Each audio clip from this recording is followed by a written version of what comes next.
नमस्कार साथियों, स्वागत है आपका कॉन्सेप्ट नर्सिंग क्लासेस में।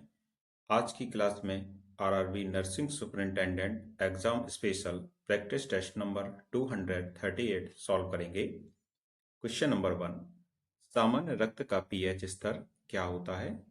Option A 6.8 to 7.2, option B 7.35 to 7.45, option C 7.5 to 8.0 and option D 6.0 to 6.5। Correct answer होगा इसका ऑप्शन बी। जो ब्लड का पीएच होता है यह 7.35 से 7.45 के बीच में होता है।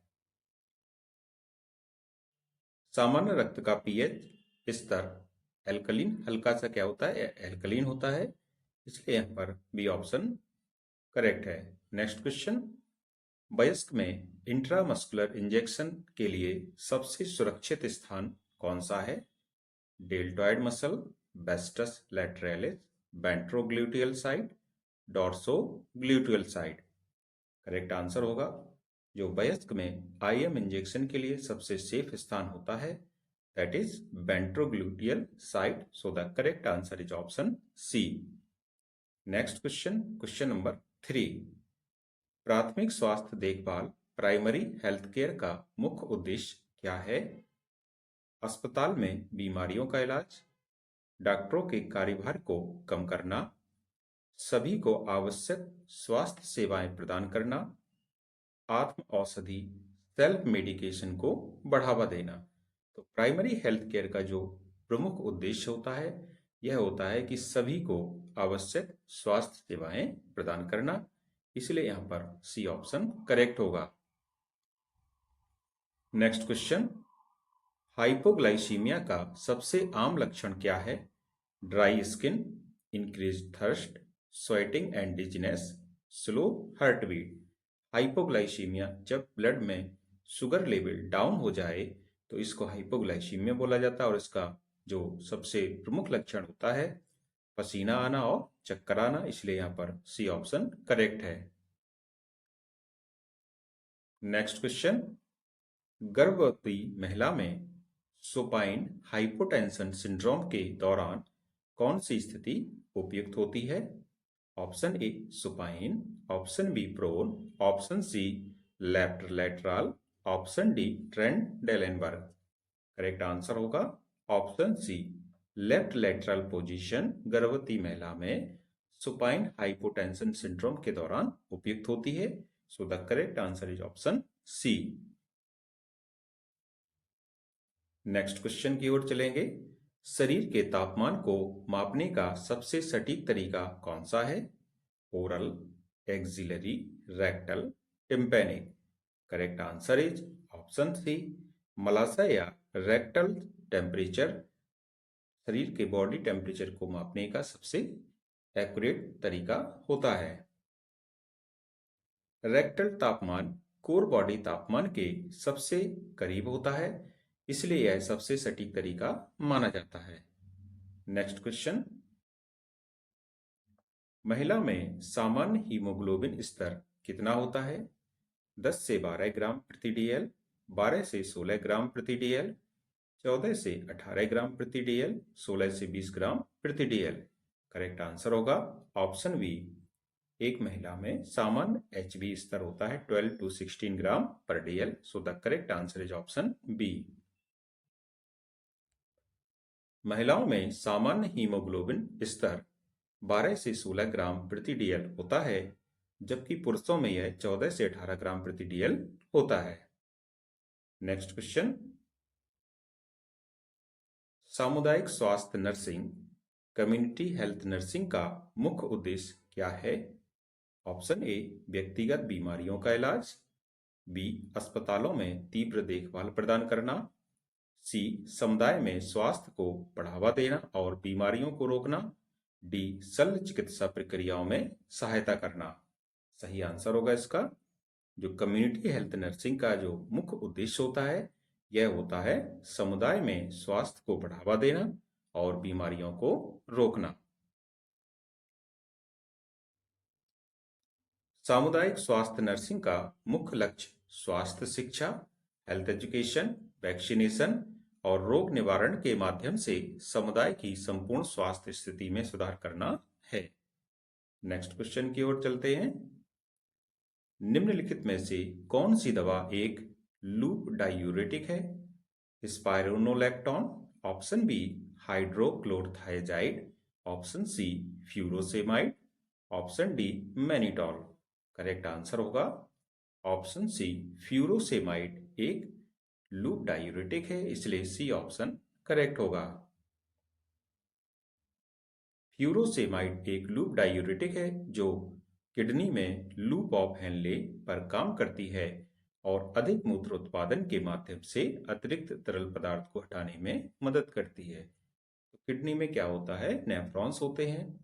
नेफ्रॉन्स में जो स्ट्रक्चर होता है नेफ्रॉन्स का वो इस टाइप से होता है और इसमें ये होता है, इसे लूप ऑफ हेनले बोला जाता है। तो यह जो फ्यूरोसेमाइड होती है यहाँ पर काम करती है, इसलिए इसको लूप डायूरेटिक कहते हैं। अगला प्रश्न है, गर्भावस्था बनाए रखने के लिए कौन सा हार्मोन जिम्मेदार है?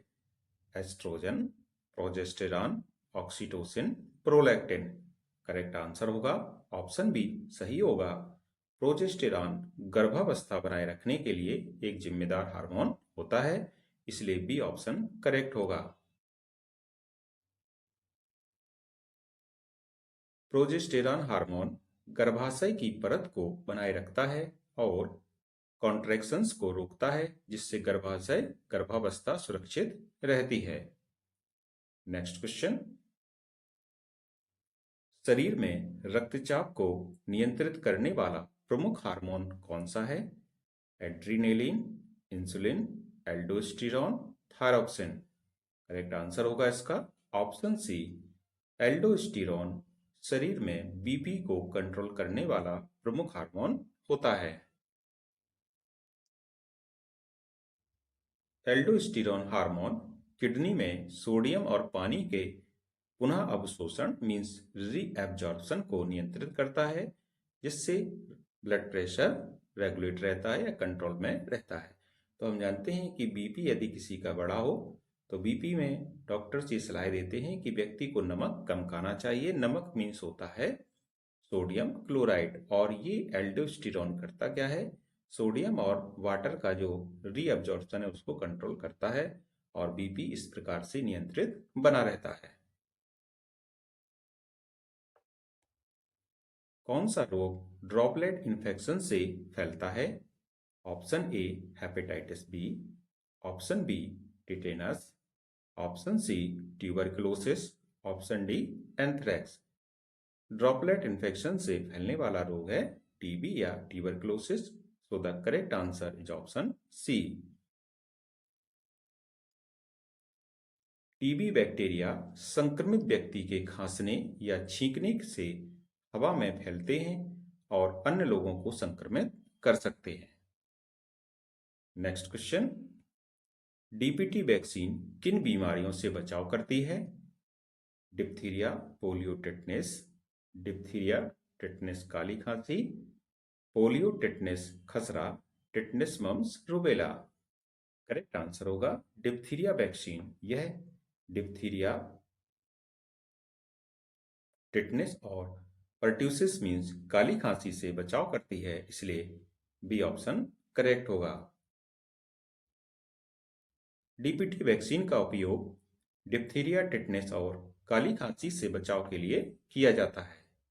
अगला क्वेश्चन, सामान्य हृदय गति कितनी होती है? 40 से 60 बीट प्रति मिनट, 60 से 100 बीट प्रति मिनट, 100 से 120 बीट प्रति मिनट, 120 से 140 बीट प्रति मिनट। करेक्ट आंसर होगा option B, normal heart rate होती है 60 से 100 बीट प्रति मिनट। एक स्वस्थ व्यक्ति में सामान्य हृदय गति 60 से 100 बीट्स प्रति मिनट होती है। इससे कम ब्रेडिकार्डिया और इससे ज्यादा टैकीकार्डिया कहलाता है। अगला क्वेश्चन, ईसीजी में कितने लीड होते हैं? 6, 9, 12 या 15? करेक्ट आंसर होगा ऑप्शन सी 12 लीड होते हैं। इलेक्ट्रोकार्डियोग्राम में 12 लीड्स होती हैं, जिनमें 6 लीड्स प्रीकॉर्डियल लीड्स और 6 लीड लिम्ब लीड्स शामिल होती हैं। नेक्स्ट क्वेश्चन, ब्लड में शुगर का स्तर मापने के लिए कौन सा टेस्ट किया जाता है? LIV test, RBS, SGPT, CRP। तो ब्लड में मापने के लिए शुगर टेस्ट किया जाता है, ये होता है RBS, जिसको कि रैंडम ब्लड शुगर भी कहते हैं। पेशाब में शुगर की मात्रा बढ़ने को क्या कहा जाता है? Option A proteinuria, option B ketonuria, option C glycosuria, option D haematuria. Correct answer होगा ऑप्शन सी, यूरिन में शुगर की मात्रा बढ़ने को ग्लाइकोसूरिया बोला जाता है। ग्लाइकोसूरिया तब होती है जब किडनी रक्त में अतिरिक्त ग्लूकोज को फिल्टर नहीं कर पाती है, जिससे डायबिटीज का संकेत मिलता है। अगला क्वेश्चन है, शरीर में आरबीसीज का जीवन काल कितना होता है? ऑप्शन ए 60 दिन, ऑप्शन बी 90 दिन, ऑप्शन सी 120 दिन, ऑप्शन डी 150 दिन। करेक्ट आंसर होगा ऑप्शन सी, आरबीसी का जीवन काल होता है 120 दिन, और इनको इरिथ्रोसाइट्स भी बोला जाता है। प्रोडक्शन होगा बोन मैरो में और डिस्ट्रक्शन होगा स्प्लीन या प्लीहा में, जिसको कि ग्रेवयार्ड ऑफ आरबीसी कहते हैं। नेक्स्ट क्वेश्चन की ओर चलेंगे, शरीर में सबसे बड़ा अंग कौन सा है? Heart, liver, skin, brain. यहाँ पर जो सबसे बड़ा अंग होता है शरीर का, ये होती है त्वचा, इसलिए सी ऑप्शन करेक्ट होगा। त्वचा शरीर का सबसे बड़ा लार्जेस्ट ऑर्गन है, जो शरीर को बाहरी संक्रमण से बचाती है। नेक्स्ट क्वेश्चन, बच्चों में सबसे सामान्य मृत्यु इन्फेंट मॉर्टेलिटी रेट का प्रमुख कारण क्या है? Option A diarrhoea, option B pneumonia, option C malnutrition, option D सभी। तो ये सभी ऑप्शन सही होंगे, क्योंकि इन्फेंट मॉर्टेलिटी रेट के ये सभी प्रमुख कारण होते हैं। डायरिया भी है, निमोनिया भी है और माल न्यूट्रिशन भी है। भारत में शिशु मृत्यु दर के प्रमुख कारणों में डायरिया, निमोनिया और कुपोषण शामिल हैं। अगला क्वेश्चन देखते हैं, किस विटामिन की कमी से नाइट ब्लाइंडनेस होता है? Vitamin A, vitamin C, vitamin D, vitamin K. Correct answer होगा ऑप्शन ए, विटामिन ए की कमी से नाइट ब्लाइंडनेस होती है।